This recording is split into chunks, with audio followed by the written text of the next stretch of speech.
Good afternoon. और आज की क्लास में हम स्टार्ट कर रहे हैं illustration number 15।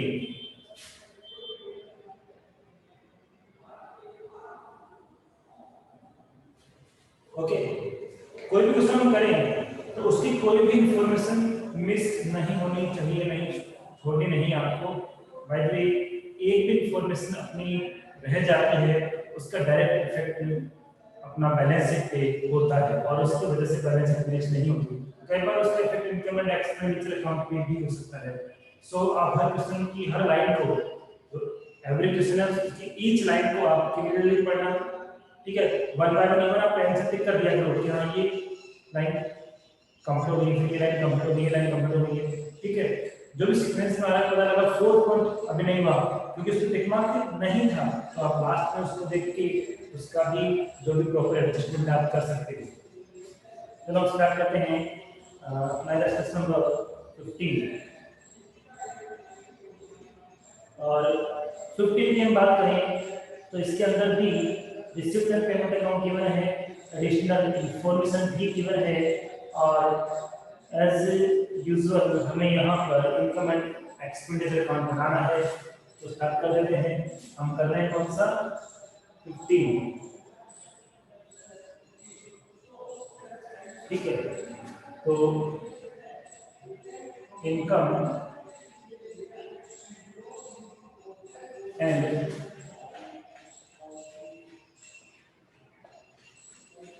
expenditure account for the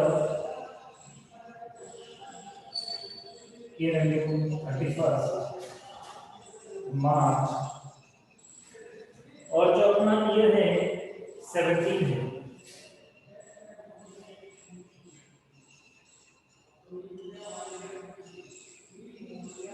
तो स्टार्ट करते हैं, थोड़ा सा फास्ट चलेंगे। पेमेंट साइड में सबसे पहले अपने पास है rent and tax, to rent and taxes, to rent and taxes. और रेंट एंड टैक्सेस के रिगार्डिंग कोई इंफॉर्मेशन है क्या? क्विकली बताइए कि क्या आपने किया है, प्रैक्टिस की है। तो फिर हम रेंट एंड टैक्स का जो अमाउंट है 48,750 इसको इनर कॉलम में मेंशन करेंगे। 48,750 इंफॉर्मेशन क्या है वो भी जल्दी से बता दीजिए। मैं आपसे कोशिश काम करूंगा। आउटस्टैंडिंग कौन से ईयर का? करंट ईयर, प्रीवियस ईयर और बोथ ईयर। करंट का है, प्रीवियस ईयर का है या फिर बोथ ईयर का है, क्योंकि उसके रिगार्डिंग ही उसके बिहाफ पे ही हम लोग एड्रेस का एडजस्टमेंट करेंगे। प्रीवियस ईयर का, ओके। तो प्रीवियस ईयर के आउटस्टैंडिंग को हमें करना क्या है? प्रीवियस ईयर के आउटस्टैंडिंग को हम ऑलवेज क्या करते हैं?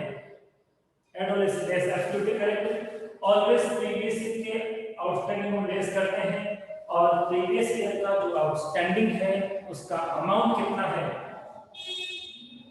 फिर रिप्लाई करो 3,750। तो लेस करने के बाद रिमेनिंग अमाउंट आ जाएगा 45,000। देन हम नेक्स्ट की बात करते हैं। फर्नीचर परचेज एसेट से नहीं आएगी।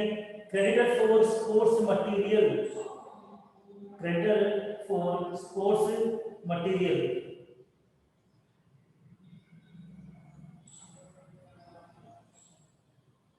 इसका क्या मतलब हुआ?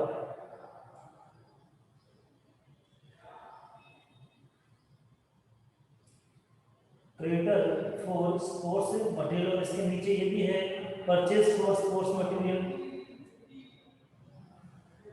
अभी और है एडजस्टमेंट और भी है क्या?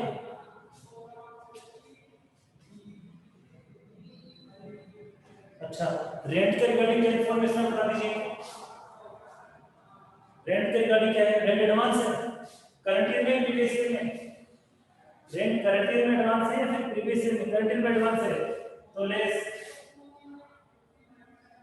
Advance current year. कितना अमाउंट एडवांस है? कितना अमाउंट एडवांस है? ये भी 3750 है, इसका मतलब आउटर कॉल में सेम अमाउंट हो जाएगा। यहाँ तक तो पढ़ना हो, यहाँ तक करेक्ट किया था आपने? आई होप यहाँ तक आपका करेक्ट रहा होगा।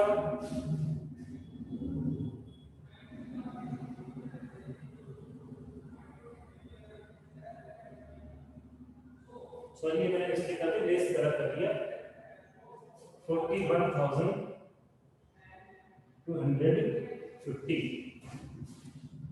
यस, आगे बात करते हैं। तो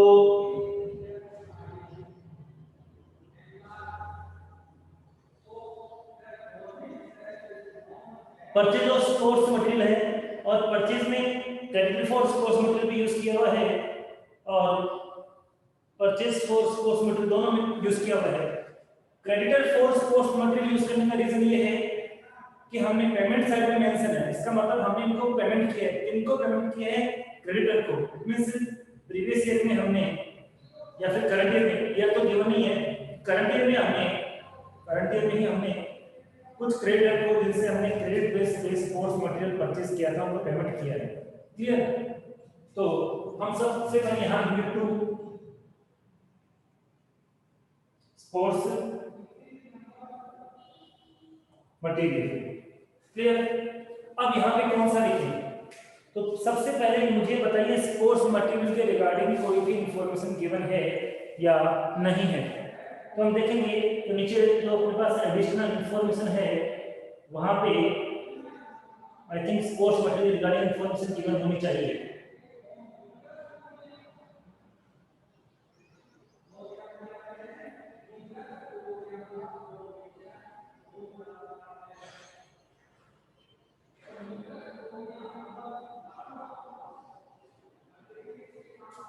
फर्स्ट ये ठीक है, तो इसको हम क्या करेंगे, इसको हम मानेंगे स्टॉक। क्या मानेंगे इसको हम लोग? क्लोजिंग स्टॉक और opening stock. Opening stock always add होता है, क्लोजिंग स्टॉक ऑलवेज लेस होता है। और सपोज हमें और कोई इंफॉर्मेशन नहीं है तो हम स्टार्टिंग से इन्हीं को ले सकते हैं। आई मीन सबसे पहले किसको ले सकते हैं? ओपनिंग स्टॉक को यूज कर सकते हैं। ब्रैकेट में लिख देना इसको, स्पोर्ट्स मटेरियल ब्रैकेट में लिख दिया हमने इसको ओपनिंग स्टॉक। कितनी वैल्यू होगी ओपनिंग स्टॉक की बता दीजिए जल्दी से। ओपनिंग स्टॉक की वैल्यू कितनी होगी जल्दी से बता दीजिए क्विकली। 20,000 इधर कॉलम लिख दिया। ठीक है, क्लोजिंग स्टॉक एक बार हम लेस नहीं करेंगे, क्लोजिंग स्टॉक एक बार हम लेस नहीं करेंगे क्योंकि माइनस में चला जाएगा। हम बाद में एडजस्टमेंट कर लेते हैं एक बार। अब इसमें क्या करेंगे? Add payment to creditor. बताओ क्रेडिटर को हमने कितना पेमेंट किया है? क्रेडिटर को हमने 61, ओके 81 हो गया। क्या और भी हमने परचेस किया है क्या कंटेन में, कैश में? क्या हमने कैश में भी कोई परचेस किया है क्या? किया है, तो उसको भी करेंगे ऐड परचेजिंग कैश 10,000 और इस तरह से टोटल अब तक का हो गया 91,000। ठीक है, इसके बाद हम देखते हैं कि और क्या इंफॉर्मेशन अपने पास गिवन है। और क्या इंफॉर्मेशन अपने पास गिवन है तो वो भी हम देख लेते हैं। क्रेडिटर फॉर स्पोर्ट्स मटेरियल नीचे एडिशनल इंफॉर्मेशन में है। Creditor for sports material additional information में है और किसी भी एक्सपेंस के लिए क्रेडिटर यूज किया जाता है, इसका मतलब वो होता है आउटस्टैंडिंग। किसी भी एक्सपेंसेस के लिए एडिशनल इंफॉर्मेशन में क्रेडिटर वर्ड यूज हो रहा है, इट मींस वो क्या होता है? आउटस्टैंडिंग होता है। ठीक है, ये पेमेंट वाला है, ये एडजस्टमेंट वाला नहीं है कि हमने इतना क्रेडिटर को पेमेंट किया। इसका मतलब है जैसे हम 12 मंथ का जो अपना ड्यूरेशन होता है, सपोज हमने अप्रैल में परचेस किया और अप्रैल में पेमेंट नहीं किया होगा, बट ईयर कंप्लीट होते होते हमने इसका पेमेंट भी कर दिया। तो अप्रैल में हमने सपोज 61 का कोई स्पोर्ट्स मटेरियल परचेस किया और सितंबर में हमने उसका पेमेंट भी कर दिया, तो पेमेंट उसी ईयर में हो गया। तो क्रेडिट का पेमेंट किस ईयर में हो गया? सेम ईयर में। तो ये वाला कौन सा क्रेडिट परचेज जिनका हमने पेमेंट कर दिया। कुछ परचेज हमने कैश में भी किया है, कुछ परचेज हमने कैश किया, वो कितना था 10,000। ये कौन सा था? उस करंट ईयर में हमने क्रेडिट परचेज किया, बट बाद में सेम ईयर में हमने उसका पेमेंट कर दिया और इसका वैसे ही पेमेंट कर दिया। तो क्या अब ये बात समझ में आ गई आपके क्यों ऐड किया? सेम ईयर में आपको रिसीव्ड एंड पेमेंट अकाउंट में क्रेडिटर प्रोड्यूस किया जा रहा है, इसका मतलब सेम ईयर में क्रेडिट परचेज किया है और सेम ईयर में ही हमने उसका पेमेंट भी कर दिया है, बट कोई पेंडिंग है अभी तक आउटस्टैंडिंग है, उसकी इंफॉर्मेशन हमें एडिशनल इंफॉर्मेशन में मिलेगी, जो कि मैं कह रहा था अभी कि एक्सपेंस के साथ कौन सा वर्ड यूज हो जाए? क्रेडिटर। इसका मतलब क्या होता है? आउटस्टैंडिंग। तो यहाँ पर फोर्थ पॉइंट में creditor for sports material given है, ठीक है, और बोथ ईयर के लिए है। इसका मतलब करंट ईयर के लिए भी और प्रीवियस ईयर के लिए है, दोनों के लिए। तो लेस प्रीवियस ईयर आउटस्टैंडिंग, और प्रीवियस ईयर का आउटस्टैंडिंग कितना है? 7,000। प्रीवियस ईयर का जो आउटस्टैंडिंग है वो कितना है? 7,000। बताइए कितना आएगा? तो आई थिंक ये आ जाएगा 84,000 और ऐड करेंगे हम करंट ईयर आउटस्टैंडिंग, और करंट ईयर आउटस्टैंडिंग जो है आई मीन क्रेडिटर है वो हमें गिवन नहीं है, वो हमें गिवन नहीं है, तो हमें इसका कैलकुलेशन करना पड़ेगा। क्या आप मुझे बता सकते हो कि करंट ईयर में कितना अमाउंट पेंडिंग है, आउटस्टैंडिंग है? कैसे कैलकुलेट किया?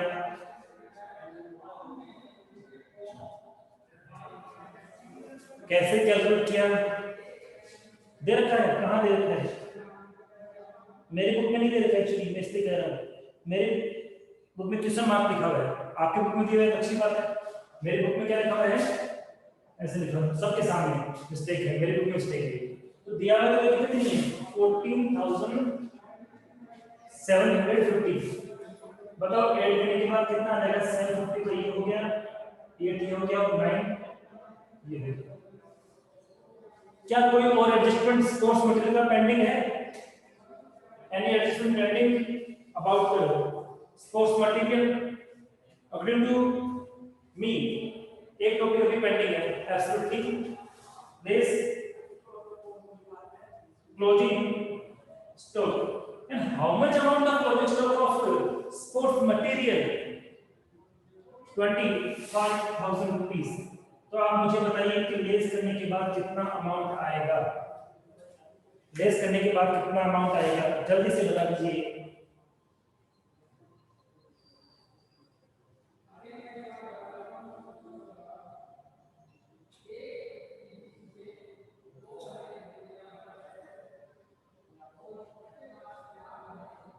कितना अमाउंट आएगा लेस करने के बाद?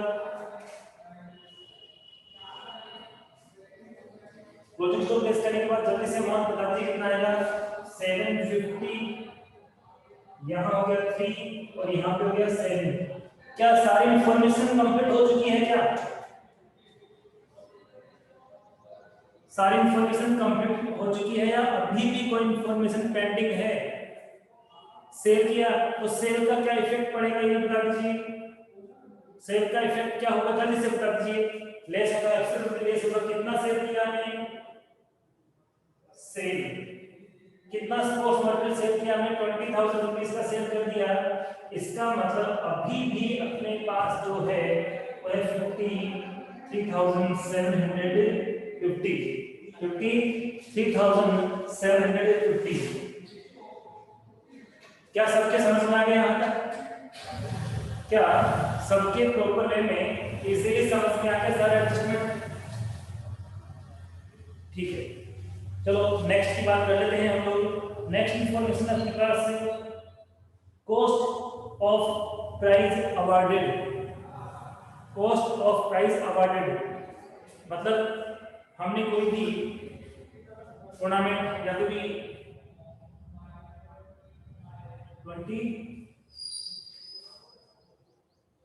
26 का क्या है? 26 का क्या कोई दिक्कत नहीं है। लोग बताओ लेस करने के बाद कितना है?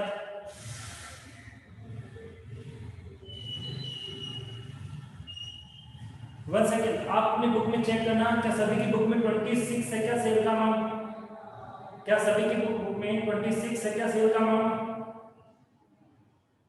अभी मेरी बुक में 20 है इसलिए मैंने 20 लिखा। मेरी बुक में सेल का जो अमाउंट गिवन है वो 20,000 रुपीज है, तो फिर मैं आपकी बुक में कर देता हूँ, मैं 26 लिखता हूँ, बताओ कितना बचेगा, how much remaining amount, quickly बता दीजिए। अजय की बुक में 20 है, अजय की बुक में डिफरेंट है, उसकी बुक में भी 20 है। अक्षित आपकी बुक में 26 है या 20 है?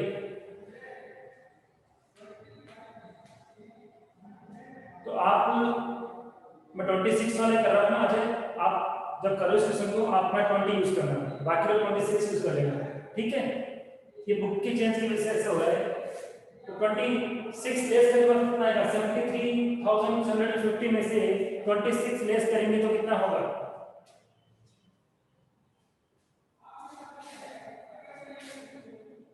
जल्दी से बता दीजिए।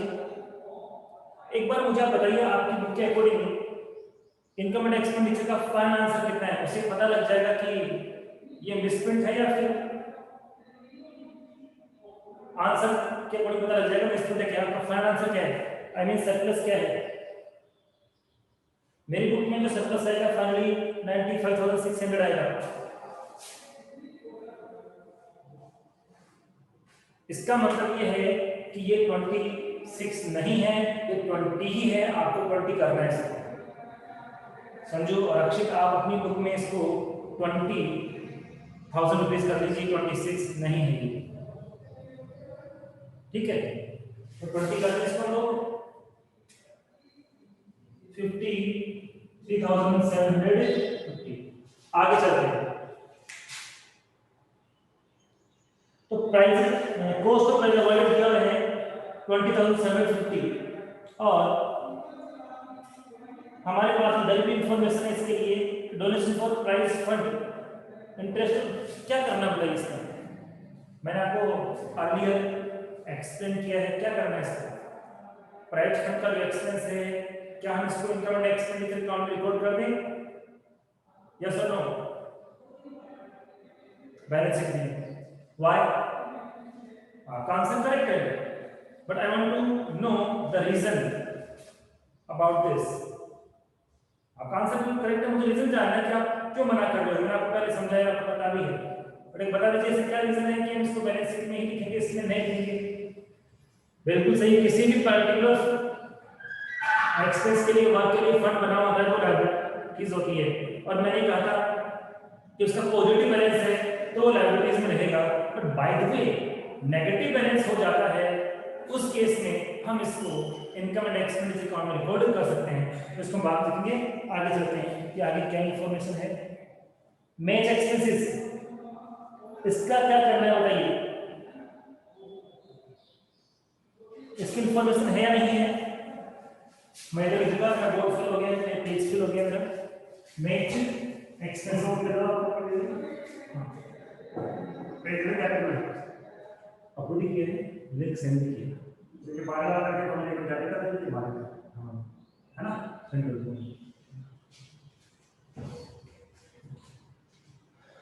तो यहां पे मैं करता हूं उसको to match expense, match expense कितने हैं, मैच एक्सपेंस का अमाउंट कितना है 35,150। जल्दी बोल दो, आपकी क्या इंफॉर्मेशन है, मिसलेनियस एक्सपेंसेस, उसके बाद है मिसलेनियस एक्सपेंसेस, तो to miscellaneous expenses, miscellaneous expenses के रिगार्डिंग कोई भी इंफॉर्मेशन आई थिंक नहीं है। मिसलेनियस एक्सपेंस का जो अमाउंट आपको गिवन है 150,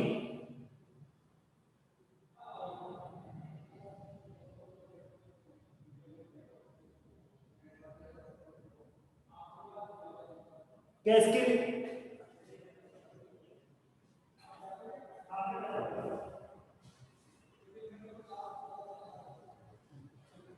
इधर मेरे पास एक्चुअली स्पेस नहीं है, मेरा बोर्ड कंप्लीट हो चुका है, इसलिए मैं इसका नेक्स्ट पोर्शन है वो यहाँ लिख रहा हूँ। ठीक है, यहाँ लिखने का रीजन क्या है, ये पेज पूरा हो गया, इससे नीचे जाऊंगा तो वीडियो में नहीं आएगा, आप समझ नहीं पाओगे, बाकी स्टूडेंट नहीं समझ पाएंगे, इसलिए इसके बाद का क्वेश्चन यहाँ पे इनकम अपने जगह है। हाँ, तो मैं कह रहा था कि ना मिसलेनियस एक्सपेंस के लिए कोई इन्फॉर्मेशन है क्या, जल्दी से बता दीजिए मिसलेनियस एक्सपेंसेस के लिए इन्फॉर्मेशन है क्या? है। तो फाइनली अभी हमें जो क्वेश्चन में गिवन है मिसलेनियस एक्सपेंसेस उसका अमाउंट है 1,50,000 रुपीस, इसलिए मैं अमाउंट लिख रहा हूँ अंदर। करंट ईयर प्रीवियस ईयर दोनों की इन्फॉर्मेशन है, चलो कोई बात नहीं, निकाल लेते हैं इसको। ये बताइए कि इसमें प्रीवियस ईयर का आउटस्टैंडिंग कितना है? लेस प्रीवियस ईयर आउटस्टैंडिंग 11,400, ये कितना देगा? 38,400, 1,38,400 आ जाएगा, 600 सॉरी। ठीक है, और क्या इंफॉर्मेशन है इसमें? करंट का भी आउटस्टैंडिंग है, तो add current year outstanding. Current year outstanding आप बता रहे होंगे 20,100, 7,851। देन अपने पास एक इंफॉर्मेशन और है, एडवांस में हमने पेमेंट किया है करंट ईयर में, एडवांस में हमने पेमेंट किया है करंट ईयर में, और प्रीवियस ईयर में पेमेंट किया है, दोनों ईयर में हमने पेमेंट किया है। तो कौन से वाले को ऐड करना है, कौन से वाले को लेस करना है? करंट ईयर वाले को लेस करना है और प्रीवियस ईयर वाले को हमें ऐड करना है। तो पहले प्रीवियस ईयर वाला बता दीजिए, add advance previous year.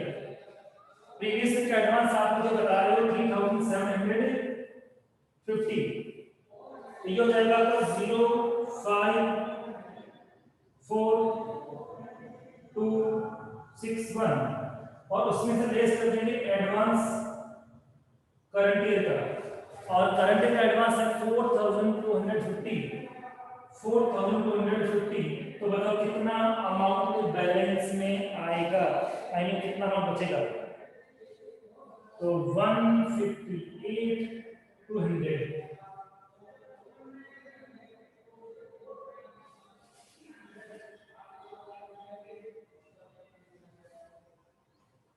Is this clear?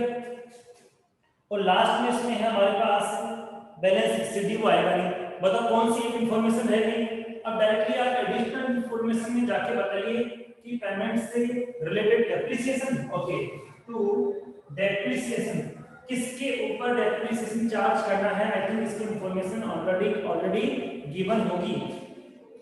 Only furniture पे है या अदर किसी और पे भी है? फर्नीचर पे है, फर्नीचर पे कितना अमाउंट आएगा फर्नीचर के ऊपर डेप्रिसिएशन का? फर्नीचर के ऊपर डेप्रिसिएशन का कितना अमाउंट आएगा, जल्दी से बता दीजिए। 24,000। अब सारे अमाउंट जल्दी से देख के बताइए, क्या पेमेंट से रिलेटेड और भी कोई इंफॉर्मेशन पेंडिंग है?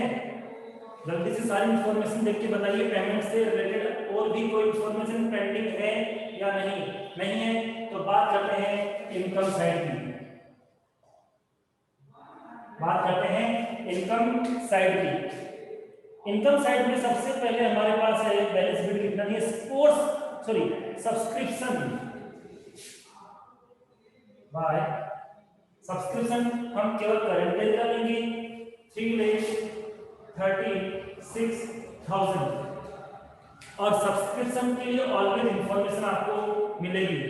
अब यहाँ सब्सक्रिप्शन के लिए अपने पास क्या क्या इंफॉर्मेशन है, तो हम देख लेते हैं कि सब्सक्रिप्शन के लिए क्या क्या इंफॉर्मेशन है। सब्सक्रिप्शन आइए है, आइए मतलब आउटस्टैंडिंग है, और नीचे एडवांस भी है, दोनों हमें गिवन है। तो पहले हम लोग ऐड कर लेते हैं करंट ईयर का आउटस्टैंडिंग कितना है, आउटस्टैंडिंग करंट ईयर का बताइए कितना है, जल्दी से बता दीजिए करंट ईयर का आउटस्टैंडिंग कितना है। How much amount of outstanding subscription during the year?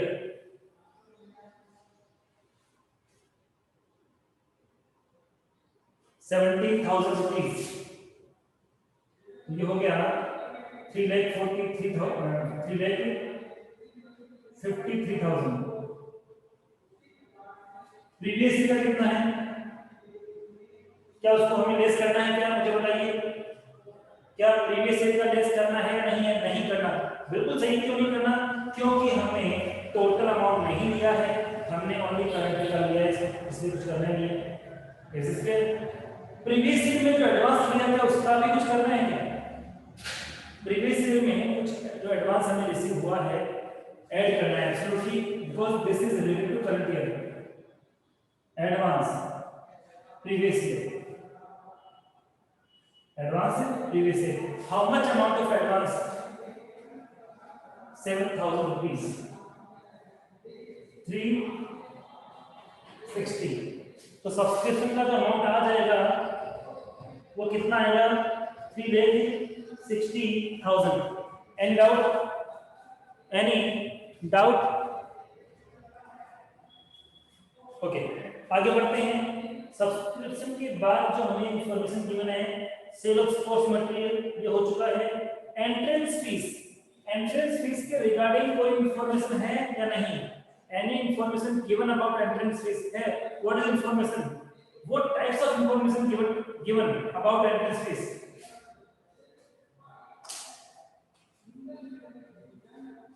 क्या इंफॉर्मेशन दी गई entrance fees? Half the price है। Okay, by entrance fees. Total entrance fees का जो अमाउंट गिवन है 40,000 है, तो फिर हम क्या करेंगे? जो कैपिटलाइज नेचर है वो यहां से लेस जाएगा, लेस कैपिटलाइज। 50% का मतलब भाग का मतलब 20,000, तो आउटर कॉलम में कितना हो जाएगा? 20,000। बात समझ में आ गई? Any doubt? Any doubt? Okay, then आगे चलते हैं। जनरल डोनेशन क्या करना है? जनरल डोनेशन का हमें क्या करना है? How to treat general donation?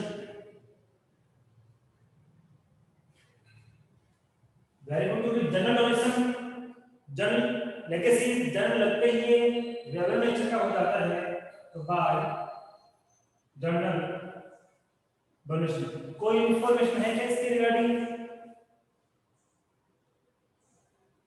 I think कोई इंफॉर्मेशन नहीं होगी। अमाउंट कितना है जल्दी से बता दीजिए, अमाउंट कितना है जल्दी से बता दीजिए।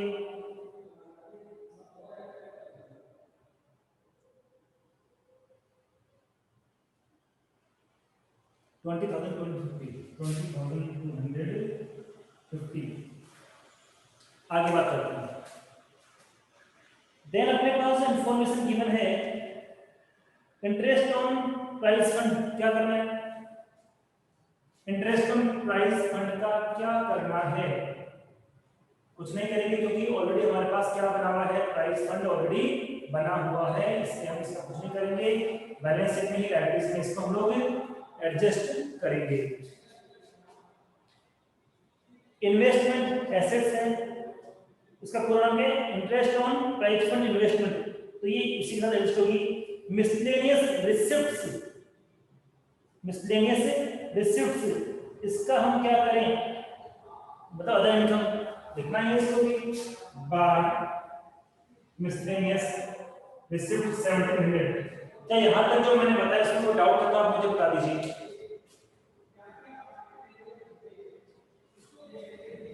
यहां तक इसमें और इनकम साइड में कोई भी आपको डाउट है तो आप मुझे क्लियरली बता दीजिए, ताकि हम आगे चले। अब देखिए,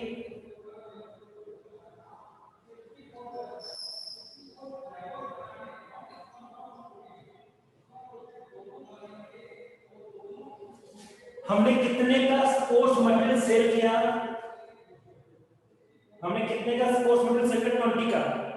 20 का किया, कितने में किया वो बता दीजिए। इंफॉर्मेशन गिवन है हमें इंफॉर्मेशन गिवन है कितने का सेल किया, ये भी गिवन है, कितने में सेल किया ये भी गिवन है। रिसिप्ट एंड पेमेंट अकाउंट में कितने में किया तो वहां तो 26 गिवन है, बट मैं उसकी बात नहीं कर रहा हूं, मैं कर रहा हूं कितने का सेल किया। तो ये हमें इंफॉर्मेशन गिवन है।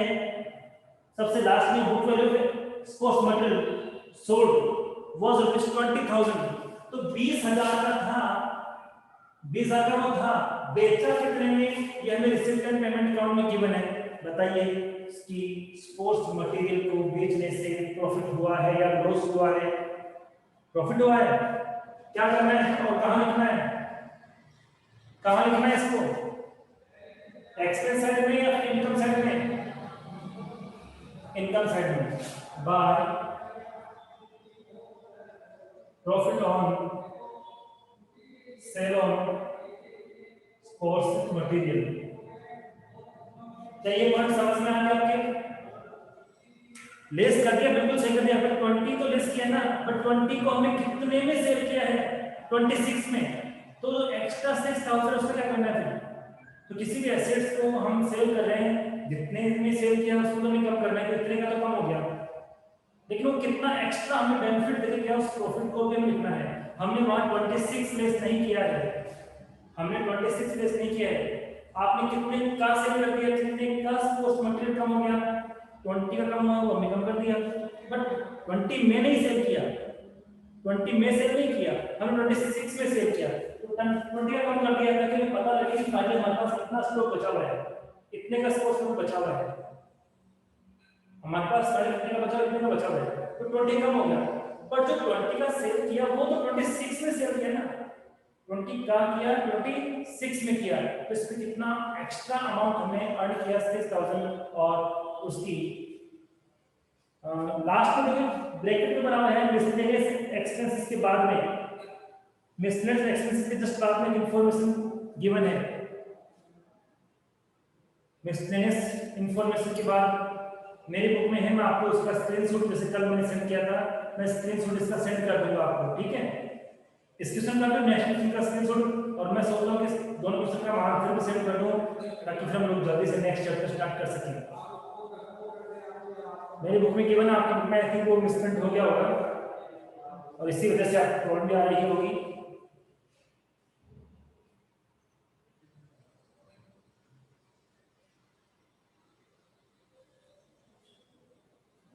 अब हमारे पास कोई भी इंफॉर्मेशन पेंडिंग नहीं है। अब अपने पास अजय बैलेंस शीट क्या बोल रहे हो, इस अकाउंट का डिफरेंस कभी बैलेंस शीट आता नहीं है, और इस अकाउंट में कैश का बैलेंस शीट रिपोर्ट करते नहीं है, क्योंकि एक्चुअली बैलेंस शीट जो होता है वो या तो किसका होता है, एसेट्स का होता है या फिर लायबिलिटीज का होता है, और एसेट्स और लायबिलिटीज के इफेक्ट को हम आई मीन एसेट्स लायबिलिटीज को शो नहीं करते हैं। बैलेंस हाँ ओनली बैलेंस कह सकते हो, बैलेंस शीट तो बात करेंगे। वो डाल दो सर, आगे आगे वो दूसरी तरह आगे ना, एक उनको बोलो डाल वो बोलो मोबाइल चैनल पे डाल सर्वर जिन पे हेलो डाल ओपन सर्वर पर एक सेकंड आ रहा हूं, एक सेकंड, ठीक है? तो आप इसका डिफरेंस कैलकुलेट कर लेना, आपका आंसर मैच हो जाएगा। और इस क्वेश्चन का जो स्क्रीनशॉट है पिक लेकर मैं आपको सेंड कर दूंगा कि कौन सी इंफॉर्मेशन आपकी बुक में नहीं है। सर वाले चैनल को हमको पास करना है 2 मिनट हां सर 2 मिनट में आया, ठीक है? तो इसका आंसर निकालोगे, बैलेंस निकालोगे, इसका बैलेंस आप कैलकुलेट कर लोगे, कर लिया होगा। तो कितना डिफरेंस आ रहा है इसका डिफरेंस जो आएगा 95,600 सरप्लस आएगा, 95,600 इसका सरप्लस आएगा। इसके बैलेंस शीट आप कैसे कंप्लीट करना, मैं भी आपको कोशिश करूंगा कि इसकी वजह से आप नेक्स्ट वाले की बैलेंस शीट आपको सेंड कर दो, पूरा क्वेश्चन ही सेंड कर दो विद वर्किंग नोट, ताकि जल्दी से नेक्स्ट चैप्टर स्टार्ट कर सकें। तो आपकी क्लास में इतना ही। Thank you so much.